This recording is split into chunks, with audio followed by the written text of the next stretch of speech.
1,2 Serambi FM Syederun, Anda masih bersama kami dalam talk show interaktif kita yang bekerja sama dengan PKPM dan juga UNICEF. Masih membahas tema kita yaitu tips membangun kreativitas anak dan remaja di era pandemi COVID-19. Dan Anda juga masih bisa bergabung di 0651637172 atau 0811689020. Dan Syederul, untuk Anda yang nanti bergabung, yang mengirimkan pertanyaan baik itu melalui WhatsApp Serambi FM atau juga by phone, nantinya akan mendapatkan voucher pulsa ya. Jadi jangan lupa, pastikan Anda juga bergabung, jangan lewatkan. Dan tentunya juga masih bersama Kak Usfurida dan juga Bang Farhan di studio Serambi FM. Dan kita juga sedang mencoba menghubungi Mbak Dayan yang merupakan staf perlindungan anak UNICEF, nanti juga akan bergabung bersama kita. Nah, sebelum kita Mbak Dayan bergabung, tentunya juga menarik sekali terkait juga permasalahan-permasalahan yang ada di lapangan. Yang paling banyak mungkin anak-anak stres, tadi Bang Farhan katakan. Permasalahan lain yang paling banyaknya apa sih Bang? Yang dikeluhkan oleh anak-anak begitu, dan usianya mungkin usia berapa? Seperti apa? Kalau permasalahan lain sih mungkin kayak melakukan aktivitas yang harus beradaptasi gitu kan. Jadi yang sebelumnya gimana harus melakukan perubahan-perubahan itu, yang mana belum tentu semua remaja maupun semua anak ini dapat langsung melakukannya, kayak itu beradaptasinya bisa dengan cepat. Jadi anak-anak juga ketika mereka bermain bersama sebelumnya juga terbatas karena pandemi ini, mereka berinteraksi dengan kawan-kawannya juga terbatas dan lain-lainnya. Jadi hal itu sebenarnya menjadi satu masalah ketika anak-anak ini nggak diberikan wadah atau ruang untuk mengekspresikan apa yang harus mereka ekspresikan seharusnya itu. Jadi ketakutan ketika awal-awal ini, ketakutan yang terus didengarkan dari berita, ketakutan yang terus digaungkan tentang COVID yang mudah menyebar, itu juga menjadi satu masalah seperti itu terhadap mental anak-anak. Baik, nah tapi sebenarnya Kak Usfur, ada nggak sih metode khusus yang mungkin bisa dilakukan oleh anak-anak atau remaja kita, atau juga dukungan dari orang tuanya sehingga nantinya bisa menumbuhkan atau juga membangun kreativitas yang selama pandemi ini kan yang aktif tiba-tiba tidak aktif begitu. Bahkan tadi banyak anak-anak kesehatan mentalnya terganggu sampai tadi tidak bisa lagi menghargai dirinya sebagai seorang individu, mungkin karena dijudge segala macam, dapat cemoohan segala macam. Itu sebenarnya gimana yang sudah membangunkan singa yang tertidur, maksudnya gitu? Oke. Mungkin kita bahasnya, kita bagi dua kategori kali ya. Anak-anak, remaja itu juga anak-anak, tapi kita bagi anak-anak dan remaja gitu ya. Kalau remaja tadi kan udah lebih untuk bisa mengambil keputusan dari mereka sendiri gitu, meskipun masih tetap butuh dukungan dari orang tua. Kalau anak tadi dalam menghadapi perubahan yang biasanya sekolah, terus ini sekolahnya di rumah, yang biasanya buat tugas itu dipandu oleh guru, diberi contoh langsung, tapi yang ini malah terjun bebas gitu ya, disuruh belajar dengan orang tua. Iya, kalau orang tuanya berdaya. Kalau misalnya orang tuanya dengan masalah sendiri, dengan yang tadi misalnya ada yang kena PHK atau outcome penghasilan income-nya berkurang gitu ya, sehingga banyak permasalahan juga yang dialami orang tua yang tidak bisa dipaksakan sekaligus jadi guru dan orang tua gitu. Akhirnya muncul stres yang lain kan gitu. Tapi dalam hal kreatif sebenarnya untuk anak ketika tadinya misalnya kegiatannya di luar, kegiatannya bermain dengan teman, kegiatannya belajar ke sekolah, les begitu. Tapi saat pandemi anak-anak dikembalikan ke rumah. Nah, ketika dikembalikan ke rumah, harusnya orang tua atau pengasuh langsung gitu ya mengganti kegiatannya gitu. Nggak bisa anak ketika misalnya yang ada apa gadget misalnya, sekolah harus pakai online atau akses tugas segala macam, nyari materi via handphone. Tapi nggak cukup handphone aja kalau tidak dipandu kan dalam konteks anak-anak sekolah dasar atau PAUD gitu ya. yang terjadi adalah ketika mereka boring, nggak ada kegiatan lain yang bisa dilakukan, misalnya tidak difasilitasi, misalnya yang tadinya dia pergi les melukis misalnya, nah ini lukisnya bisa dilakukan di rumah harusnya gitu, cuman dialihkan, tapi kan tadi permasalahannya ketika di rumah orang tua juga sulit untuk membagi waktu, dia bekerja juga gitu segala macam, sehingga ini yang akhirnya patut menjadi perhatian dan mestinya orang tua bisa menurunkan standar. Jadi kalau anak nggak boleh main keluar, tapi lihat lingkungannya, jangan juga sangat kaku, nggak boleh main keluar seolah-olah di luar ada hantu gitu ya misalnya. Emang kenapa sih Ma, mana sih COVID gitu kan, anak-anak cenderung begitu ya gitu, masih belum ngerti. Tapi kalau misalnya dilihat lingkungannya cukup sehat gitu ya, ada tetangga yang bisa juga masih kalau berinteraksi ya tetangganya sehat misalnya, bisa diberi waktu anak untuk tetap bisa berinteraksi dengan temannya, dengan tetangga tadi, dengan menerapkan protokol kesehatan misalnya, diajarkan bagaimana mencuci tangan sesering mungkin dan lain-lain, itu masih bisa dilakukan sih, karena agak sulit kalau mengembalikan anak ke rumah harus kayak apa ya, kayak diikat kaki dan tangan gitu, nggak bisa ngapa-ngapain, sedangkan di rumah fasilitas untuk mereka berekspresi, untuk mengembangkan kreativitasnya itu nggak ada gitu. Lain dengan remaja tadi yang pernah saya state ya di awal, remaja kita itu remaja teknologi gitu ya. Jadi bagaimana si remaja ini bisa memanfaatkan teknologi itu dengan positif. Tapi ada kendala lagi kan ketika 8 jam full dari pagi sampai sore, bahkan sampai malam terjebak dengan gadget gitu. Karena nggak punya ide, stagnan tadi, karena stres, akhirnya apa? Main game misalnya. Main game bahkan sampai kecanduan, susah keluar dari hal itu gitu ya. Tapi perlu bimbingan gitu, mungkin kayak Youth Action Aceh gitu, memberi wadah gitu ya, misalnya memanggilnya bisa lewat leaflet, ada kegiatan-kegiatan ringan yang bisa dimanfaatkan oleh remaja untuk mengekspresikan kreativitasnya.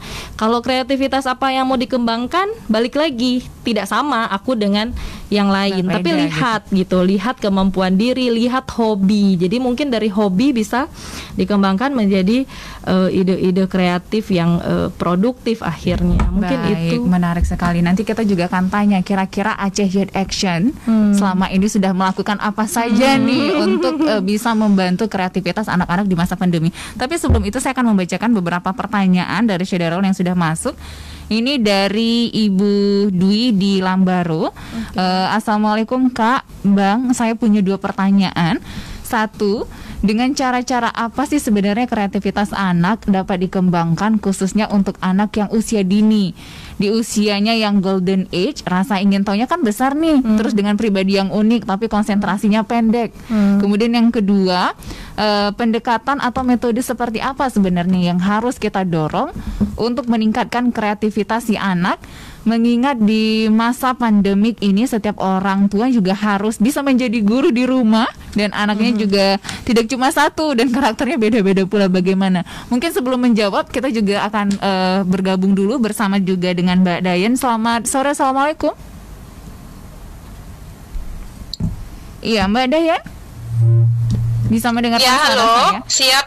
Iya, senang sekali bisa terhubung dengan Mbak Dayan. Tadi kita juga sudah berbincang nih bersama dengan Kak Usfurida, psikolog, dan juga ada perwakilan Aceh Youth Action Bang Farhan Atidi. Mungkin bisa disapa dulu Mbak Dayan.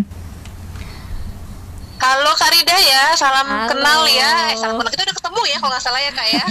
Udah ketemu di PKPM ya. Iya betul, iya betul.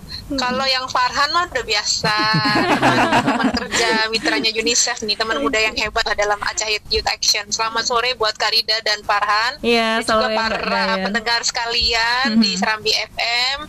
Terima kasih ya sudah mengundang kami. Baik, nah Kak Dayan, tadi kita juga sudah berbincang banyak, termasuk juga Bang Farhan sudah menjelaskan permasalahan-permasalahan anak-anak selama ini begitu. Fasilitasnya kadang-kadang juga kurang, dan sebagian juga ada yang ke Karinda langsung konsul ke psikolognya mengenai kesehatan mentalnya dan menumbuhkan kreativitasnya. Mantap. Tapi kalau kita lihat dari UNICEF ini kan kita tahu sangat concern nih terhadap anak-anak juga, dan juga perlindungan anak. Nah, sebenarnya di era pandemi ini sebenarnya bagaimana sih kan terkadang dalam menumbuhkan kreativitas si anak dan remaja ini kan bisa dikatakan ada beberapa hak anak yang harus dipenuhi. Sebenarnya untuk aspek pemenuhan hak si anak dan remaja sebenarnya gimana? Apakah berbeda di era pandemi ini dengan sebelum pandemi, atau juga ada yang lebih spesial di pandemi ini karena mungkin harus lebih harus lebih detail lagi diperhatikan mungkin dari kesehatan mentalnya atau juga aspek-aspek lainnya. Mungkin Mbak Dayan bisa jelaskan gimana? Oke, terima kasih banyak buat pertanyaannya, super sekali buat para pendengar di Serambi FM, juga nanti bisa ditambahin juga dengan teman-teman ya, khususnya Ayah ya yang juga paham juga tentang hak anak. Yang pasti sebelum dan sesudah pandemi ini tidak ada yang berubah. Kapanpun dan dimanapun setiap anak perlu dipenuhi haknya. Tetapi di masa pandemi COVID-19 ini tentunya waktu-waktu yang sangat kritis untuk memastikan bahwa anak-anak bisa dipenuhi hak-hak dasarnya. Kenapa? Karena di masa pandemi ini kita tahu bahwa justru seperti layanan-layanan dasar anak mungkin agak sulit ya diakses, seperti layanan kesehatan misalnya, imunisasi, layanan kesehatan dasar lainnya, pendidikan mungkin sekarang masih terbatas dengan daring gitu ya. Dan juga kalaupun daring juga masih banyak tantangan sejauh mana anak siap, sejauh mana guru siap, sejauh mana juga orang tua siap di masa belajar ini. Termasuk juga masalah perlindungan anak ya. Sebelum masa pandemi COVID-19 ini isu kekerasan terhadap anak juga sudah tinggi sebenarnya, walaupun belum ada penelitian yang ilmiah sebenarnya. Mungkin bisa tertarik ya kalau bikin penelitian kajian ilmiah tentang ini, tapi memang angka kekerasan terhadap anak, khusus kekerasan seksual di Aceh juga makin tinggi. Nanti angkanya bisa cek di websitenya P2TP2A atau UPDPPA, Pemberdayaan Perempuan Perlindungan Anak, itu ada di situ. Dan secara di Indonesia juga trennya makin tinggi. Kenapa? Karena di masa pandemi ini resiko kekerasan terhadap di dalam rumah tangga dan kekerasan terhadap anak meningkat. Kita juga sering mendengar ya berita-berita di radio dan di TV juga itu ya, banyak yang misalnya orang tua nggak sabar terus marahin anaknya, mending marahin anaknya ya Kak Rida ya, malah mungkin ada yang melakukan kekerasan, ada yang membunuh gitu, ada anaknya juga mungkin bunuh diri karena stres akibat daring. Mungkin kelihatan sepele, tetapi justru di masa inilah kita harus lebih lagi melihat anak-anak, terlebih lagi bisa melindungi anak-anak. Ini anak-anak sebenarnya pada dasarnya kan adalah populasi yang rentan ya. Dari masa pandemi COVID ini mereka jauh lebih rentan. Secara khusus adalah anak-anak yang misalnya tidak tinggal bersama dengan orang tua, anak-anak yang berada dalam panti asuhan misalnya atau di lembaga sosial lainnya. Yang kedua, anak-anak dengan disabilitas atau anak-anak yang mungkin saat ini harus terpaksa berpisah dari pengasuhnya karena COVID, isolasi mandiri, karantina dan lain-lain. Belum kita bicara misalnya anak yang sebagai kepala keluarga ya, atau anak yang tinggal di jalanan, anak dengan disabilitas yang butuh effort yang lebih dalam memastikan pemenuhan hak anak di masa pandemi COVID-19. Kira-kira begitu Kak. Baik, artinya juga sudah harus ada pemenuhan hak terhadap anak. Belum lagi kalau kita berbicara anak-anak yang saat ini berada di lembaga pemasyarakatan begitu ya. Dalam proses penahanan ini tentunya juga ada ini. Nah, bagaimana dengan fasilitas yang diberikan? Apakah UNICEF nantinya juga akan memberikan? Karena juga kita tahu bahwa anak-anak yang selama ini belajar dari rumah saja, ini kan tentunya juga menggunakan daring, dan juga ini menjadi kesulitan Mbak Dayan untuk orang tua, bahwa kan anaknya tidak satu nih, sedangkan pada jam bersamaan anak-anak itu harus mengikuti daring. Nah, sebenarnya kalau UNICEF sendiri ada nggak sih nantinya akan membantu pemberian fasilitas-fasilitas tersebut atau gimana sebenarnya? Ya, ini terima kasih buat pertanyaannya. Ya, kalau UNICEF sendiri kita tidak menyediakan fasilitas, tapi di awal-awal masa COVID bersama dengan Kementerian Sosial kita juga sudah mendistribusikan alat-alat untuk kesehatan dengan COVID-19 seperti masker gitu ya, ke anak-anak yang tinggal di panti di wilayah 3 kabupaten kota, dan para pekerja sosial dan teman-teman yang yang teman-teman yang bekerja di perlindungan anak di Banda Aceh Barat dan juga di Lok Sumawe. Nah, yang kedua berikutnya UNICEF mendukung pemerintah kabupaten kota untuk menyediakan layanan konseling psikososial melalui PKSAI. PKSAI itu Pusat Kesejahteraan Sosial Anak Integratif yang saat ini ada di Lok Sumawe, Aceh Barat, dan di Banda Aceh. Bersyukur juga ada HIMSI ya, Kak Ridaya, terima kasih banyak buat HIMSI ya yang juga menyediakan tenaga konselornya ini secara gratis, juga masyarakat umum bisa mengakses layanan dukungan psikososial di Lok Sumawe, Aceh Barat, dan juga di Banda Aceh gitu ya. Nanti nomor teleponnya mungkin bisa kita share ya Kak ya ke Kakak, nanti juga bisa di websitenya supaya masyarakat bisa mengakses secara gratis. Baik, Mbak Dayan, satu pertanyaan lagi dari saya. Kita tidak tahu sebenarnya pandemi COVID-19 kapan berakhir meskipun sekarang sudah era new normal. Kira-kira kalau dari UNICEF sendiri akan melakukan gebrakan apa sehingga anak-anak kita itu benar-benar bisa terlindungi? Tadi jangan sampai angka kekerasan semakin meningkat nanti setelah pandemi selesai.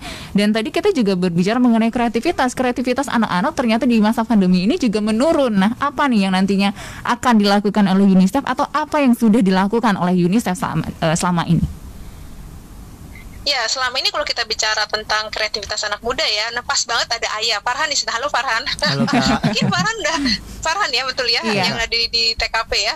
Nah, Farhan sebagai salah satu dari bagian dari tim Aceh Youth Action. Nah, UNICEF bermitra dengan kelompok-kelompok anak muda, gerakan anak muda melalui Aceh Youth Action. Aceh Youth Action itu mungkin Farhan sudah menjelaskan ya. Jadi adalah kumpulan dari organisasi anak muda yang ada untuk sama-sama melakukan aksi mencari hal-hal yang kreatif di masa pandemi COVID-19, misalnya melalui kegiatan menulis, kegiatan membuat film, kegiatan juga membuat video gitu ya, dan yang lain-lain di masa pandemi COVID-19 ini.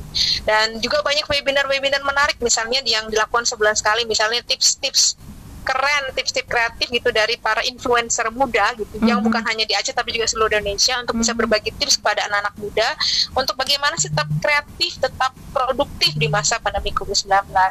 Lalu yang kedua, selain bermitra dengan anak muda sendiri ya, karena anak muda sendiri adalah karena anak-anak dan anak muda sendiri adalah partisipan aktif, mereka sendiri adalah yang mempunyai hak dan juga mempunyai kesempatan untuk berpartisipasi dalam melindungi dirinya sendiri. Jadi perlu anak-anak muda dilibatkan secara aktif dan diberdayakan. Lalu yang kedua, UNICEF bermitra juga dengan pemerintah Aceh melalui berbagai peningkatan kapasitas untuk mencoba melakukan perbaikan komunikasi risiko supaya para penyedia layanan bisa mengedukasi masyarakat dengan cara efektif dalam melakukan protokol pencegahan COVID-19, seperti UNICEF bermitra dengan Polda Aceh, dengan Dinas Kesehatan, juga dengan PKK, DPMG gitu ya, Dinas Pemberdayaan Masyarakat Kampung, dengan Pak Kecik gitu ya, Pak Kecik seluruh Aceh, untuk bisa menyebarluaskan informasi komunikasi risiko yang efektif supaya masyarakat umum juga kita semua bisa patuh menjaga protokol. Supaya apa? Supaya bukan saja melindungi kita tapi juga melindungi lingkungan kita, termasuk juga melindungi anak-anak kita, begitu ya. Nah, dan dalam upaya perlindungan anak tadi saya sudah sebutkan, kita juga meningkatkan kapasitas bagi para penyedia layanan perlindungan anak untuk bisa merespon kalau misalnya ada kebutuhan konseling oleh anak dan keluarga, kalau mereka misalnya butuh curcol gitu ya, terkait dengan misalnya kebingungan, kecemasan, kebimbangan dalam pengasuhan anak misalnya di masa COVID-19. Dan yang pasti UNICEF tidak sendiri, UNICEF berbeda juga dengan Serambi juga pastinya ya dalam menyebarluaskan informasi ini, begitu. Begitu Kak. Baik, terima kasih Mbak Dayan atas waktunya juga. Selamat beraktivitas kembali. Assalamualaikum. Waalaikumsalam, selamat sore buat para pendengar semuanya. Terima kasih banyak ya buat Farhan dan juga Kak Rida dari HIMSI. Terima kasih banyak. Baik, nah mungkin Mbak Dayan juga sambil mendengarkan kita juga beberapa pertanyaan juga yang sudah masuk. Tadi sudah dijelaskan bahwa tidak bergerak sendiri, bahwa semua instansi begitu ya, semua lini juga harus bahu-membahu untuk bisa membantu anak-anak kita dan juga membantu orang tuanya juga sekaligus begitu. Nah ini pertanyaan tadi dari Ibu Dwi tadi di Lambaru. Saya bacakan lagi nih Kak Uspur dan juga Bang Farhan. Pertanyaan pertamanya adalah sebenarnya dengan cara-cara apa sih kreativitas anak dikembangkan khususnya untuk anak yang usia dini. Nah di usianya yang golden age, rasa ingin tahunya kan besar, terus dengan pribadi yang unik tapi konsentrasinya pendek. Nah itu mungkin bisa dijawab terlebih dahulu, mungkin Kak Uspur silakan. Oke, terima kasih Vera gitu ya.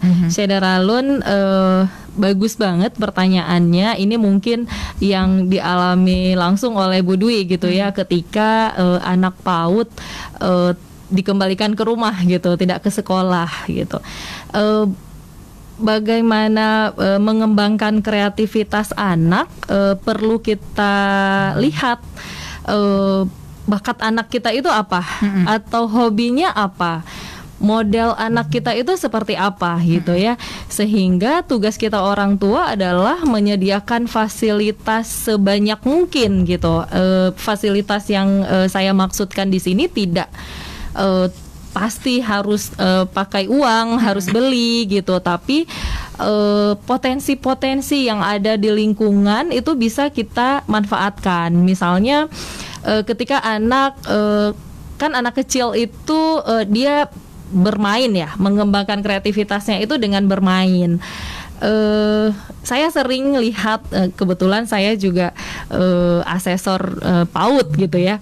Jadi di TK pun gitu, guru masih banyak concern ke APE pabrikan gitu yang dibeli, seolah-olah kalau misalnya nggak mampu beli lalu anaknya terhambat gitu pengembangan kreativitasnya. Pastinya enggak.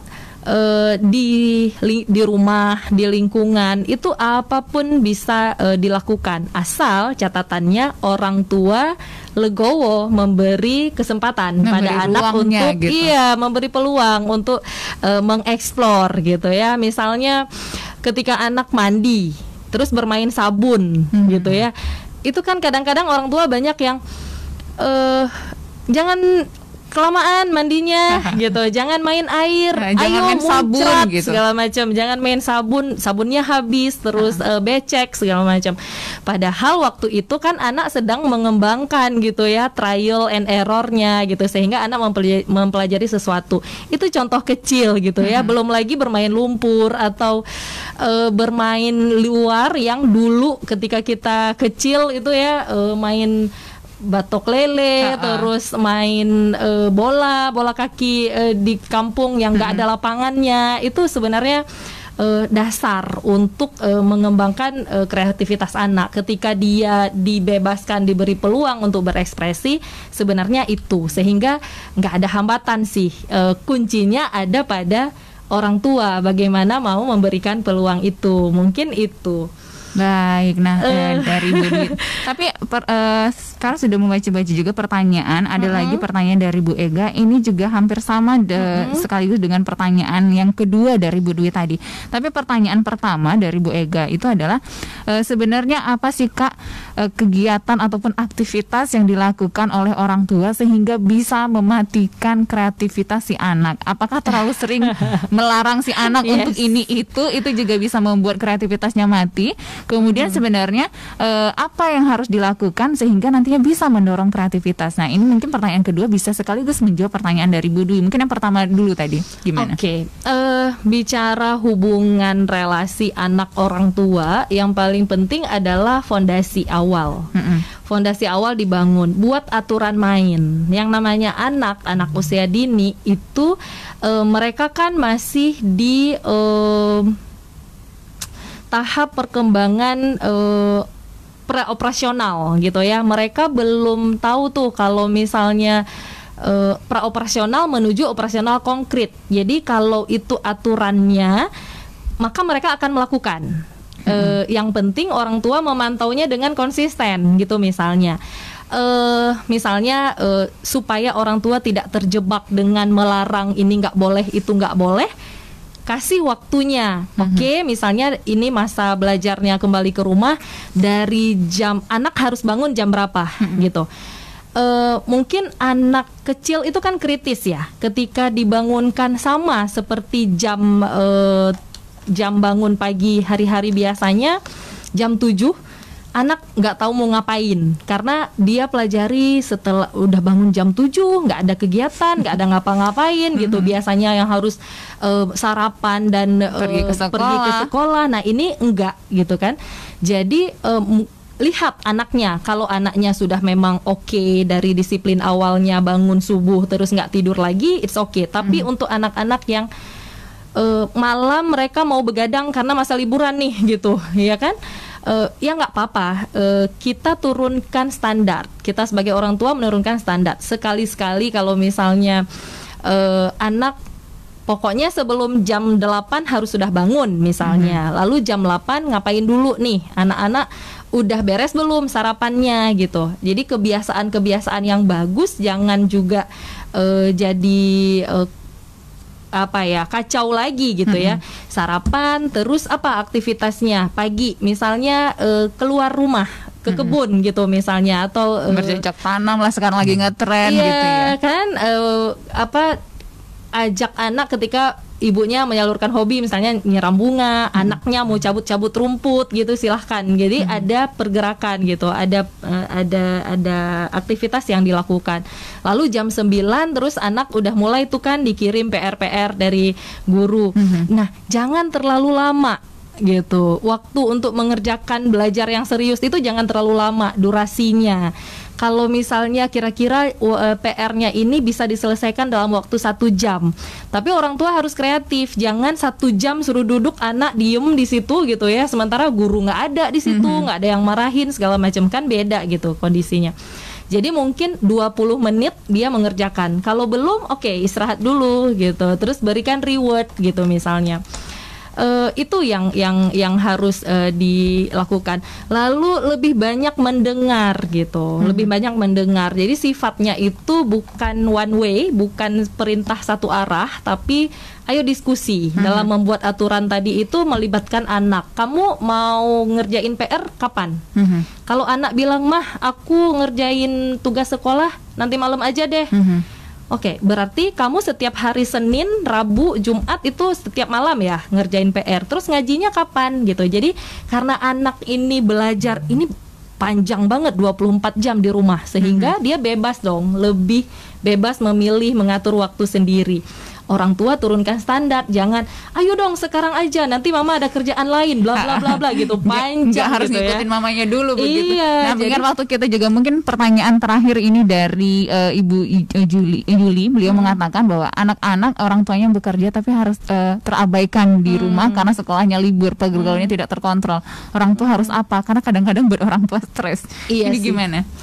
Iya, bicara keluarga tentunya harapan kita ketika orang tuanya harus bekerja, ada orang tua pengganti atau ada orang tua bayangan, atau kalau di situ ada ayah dan ibu, bangun kerjasama yang baik gitu, atau si anaknya tapi untuk tidak membuat stres dan semuanya lancar sih sebenarnya kata kunci saya satu, orang tua menurunkan standar. Dan boleh kok misalnya orang tua yang tetap kalau sekarang di new normal udah balik ke kantor ya, gak apa-apa kalau misalnya anak sesekali diajak ke kantor, terus diajak ke kantor. Ya orang kantor mau nggak mau harus toleransi dong. Di rumah saya nggak punya siapa-siapa, tapi saya bisa bekerja produktif. Anak saya duduk manis di samping, saya berikan HP untuk dia ngerjakan tugas misalnya. It's okay. Yang penting diatur sedemikian rupa dengan disepakati bersama. Gitu. Oke, berarti harus ada kerjasama antara orang tua juga, antara instansi pemerintah, dan mungkin dari Bang Farhan juga nanti bisa bekerja sama, sehingga anak-anak di masa pandemi yang tadinya kreatif tetap mempertahankan kreativitasnya, yang sebelum pandemi tidak kreatif bisa akhirnya tambah kreatif lagi. Mengingat waktu kita juga sudah habis, mungkin sebagai closing statement singkat saja Bang Farhan, apa yang sebagai closing statement apa yang ingin Anda sampaikan terkait juga dengan bagaimana tips membangun kreativitas anak dan remaja di era pandemi COVID-19. Silakan singkat saja. Mungkin bagi orang tua yang mana stigma masa lalu, ketika ada nih kata-kata orang tua yang ibu aja dulu nggak ada kayak gini, itu seharusnya dihapuskan karena beda zamannya gitu. Masa dulu sama masa sekarang ini berbeda karena kita harus beradaptasi dengan perkembangan zaman dan keadaan seperti itu. Kemudian bagaimana orang tua ini bisa memfasilitasi seperti kakak bilang tadi, memfasilitasi apa yang sebenarnya anak-anak itu mau kayak gitu. Jangan misalnya anak-anak nggak suka matematika, nilainya kecil, itu yang dia berikan les. Kenapa dia suka melukis? Seharusnya lukis itu yang dia kembangkan. Mungkin dia suatu saat menjadi seniman, bukan menjadi profesor supaya matematika. lebih pede lagi gitu. Kemudian lakukan sesuatu apa yang diinginkan, maka akan menghasilkan sesuatu yang besar daripada sesuatu yang dipaksakan. Baik, terima kasih Bang Farhan. Kak Usfur sebagai closing statement singkat saja, silakan. Oke, terima kasih Syedaralun. Mungkin trik praktis ya yang bisa saya sarankan, karena kita tema hari ini itu anak dan remaja. Pertama untuk remaja dulu nih, pintar-pintar membuat time management ya, manajemen waktu yang baik. Kalau misalnya sudah berhasil dilakukan, lalu jangan sungkan-sungkan untuk memberi reward untuk diri sendiri, kasih hadiah gitu. Misalnya kalau udah selesai PR, mau tidur, tadi malam kurang tidur, mau tidur 1 jam, oke, silahkan tidur gitu. Terus kalau ada masalah dengan orang-orang di rumah gitu ya, yang dituduh di kamar terus, nggak produktif, nggak mau bantu cuci piring dan lain-lain, nah itu perbaiki pola komunikasinya, sampaikan baik-baik di masa tenang. Misalnya, mah aku hari ini kegiatanku ini. Karena kalau mau berharap sama orang tua ya kan level orang tua juga berbeda. Tapi saya sedikit itu mungkin yang bisa saya pesankan. Tapi tadi sedikit saya tanggapi yang disampaikan oleh Mbak Dayen, bahwa ada anak-anak yang sekarang tidak beruntung tinggal jauh dari orang tua. Misalnya contohnya anak yang di pesantren gitu ya, karena kita di Aceh nih khususnya sekolah lain belum jalan, pesantren udah gitu. Jadi biasanya bisa ngunjung dan lain-lain, tapi ini cuma bisa melalui telepon gitu atau titipin barang. Nah, lagi-lagi untuk tetap membina hubungan baik dengan anak, untuk tetap menjamin anak kita itu sehat mental gitu ya. Ketika anak telepon, jangan bertubi-tubi bertanya gitu, tapi balik. Apa yang mau diceritain gitu, ada cerita apa nak gitu, itu yang jadi kunci utama. Jadi sekarang orang tua beralih nih, jangan menasehati tapi menanyakan, mau bertanya dan mau mendengarkan. Itu mungkin biar orang tua dan remaja ini bisa klik atau dengan anak. Bagaimana bisa menjadi sahabat dan teman untuk anak-anak, apalagi di era pandemi, kesehatan mental ini sangat rentan sekali. Baik, terima kasih Kak Usfur dan juga Bang Farhan. Semoga juga ini juga bisa bermanfaat dan juga bisa menginspirasi nih para orang tua dan juga Syedaralun yang lainnya, sehingga bisa sama-sama kita membangun kreativitas anak dan juga remaja, terutama di era pandemi COVID-19. Kita tidak mau generasi kita mentalnya terganggu akibat pandemi ini, apalagi juga kita ke depan tidak tahu kapan sampai harus berakhir. Terima kasih sekali lagi Bang Farhan dan juga Kak Usfur, selamat beraktivitas. Sama-sama. Assalamualaikum.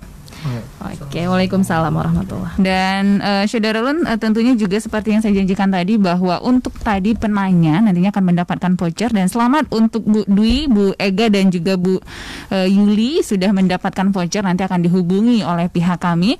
Dan untuk Anda Syedaralun, saya ucapkan juga terima kasih untuk Mbak Dayan tadi sudah bergabung bersama kita by phone. Dan pastikan Syedaralun jangan kemana-mana, tetap terus stay tune karena kita akan kembali ke program Serambi Petang.